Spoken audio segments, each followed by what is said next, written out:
ఈ ప్రాజెక్టు వల్ల ఫ్లోరైడ్ పీడిత ప్రాంతమైన ఈ ప్రాంతాలకు అన్నిటికీ కూడా మంచి జరిగే కార్యక్రమం జరుగుతుంది అని తెలిసినా కూడా ఎర్రగొండపాలెం, దర్శి, గిద్దలూరు, కనిగిరి,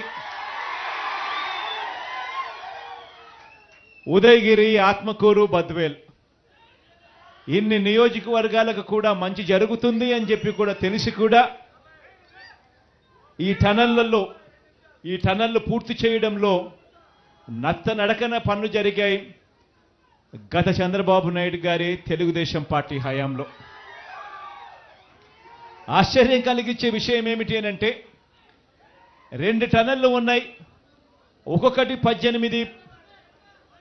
18.8 కిలోమీటర్ల టనల్ పొడవు ఉంటే 2 టనళ్లు 18.8 ఇంటూ 2 టనళ్లు అని అంటే దాదాపుగా 37 కిలోమీటర్ల టనల్ అయితే 37.6 కిలోమీటర్ల టనల్ లెంత్ అవుతే ఇందులో 2004 నుంచి 2014 వరకు దాదాపుగా 20 కిలోమీటర్లు ఆ దివంగత నేత ప్రీతమ నాయకుడు రాజశేఖర రెడ్డి గారు నాన్న ముఖ్యమంత్రిగా ఉన్నప్పుడు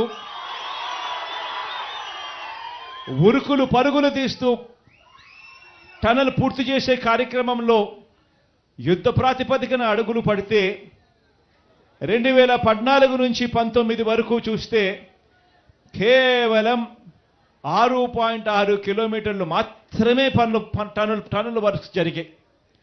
ఆ తర్వాత మళ్ళీ మీ బిడ్డ ముఖ్యమంత్రి అయిన తర్వాతనే మళ్ళీ ఈరోజు దాదాపుగా మిగిలిపోయి ఉన్న 11 కిలోమీటర్ల టనల్ను యుద్ధ ప్రాతిపదికన పూర్తి చేసి ఈరోజు జాతికి అంకితం చేసే ఒక గొప్ప కార్యక్రమం ఈరోజు జరుగుతూ ఉంది. దీనివల్ల ఈ ప్రాజెక్టు వల్ల మంచి జరగాలని చెప్పి మనసారా కూడా కోరుకుంటూ మీ అందరికీ కూడా దేవుడు దయతో ఇంత మంచి అవకాశం దేవుడు నాకు ఇచ్చినందుకు దేవునికి కూడా ఈ సందర్భంగా నా మనసు నిండా ప్రేమతో దేవుడికి కూడా ఈ సందర్భంగా కృతజ్ఞతలు కూడా తెలుపుకుంటా ఉన్నా. ఇంత మంచి చేసే సందర్భం, ఇంత మంచి చేసే పరిస్థితులు దేవుడు నాకు ఇచ్చి మీ అందరి ముఖాలలో చిరునవ్వును చూసే కార్యక్రమం నాకు దేవుడు ఇచ్చినందుకు థ్యాంక్ యూ.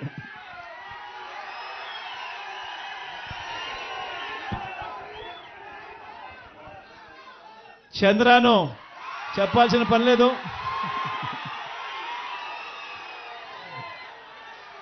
త్వరలో ఎన్నికలు రానున్నాయి.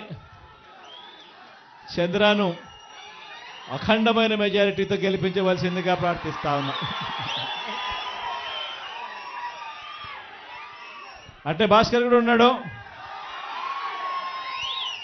మీకు మంచి ఎంపీ అభ్యర్థి అవుతాడు. తనను కూడా దగ్గరుండి మంచి మెజారిటీతో గెలిపించే కార్యక్రమం చేయమని ప్రార్థిస్తా ఉన్నా.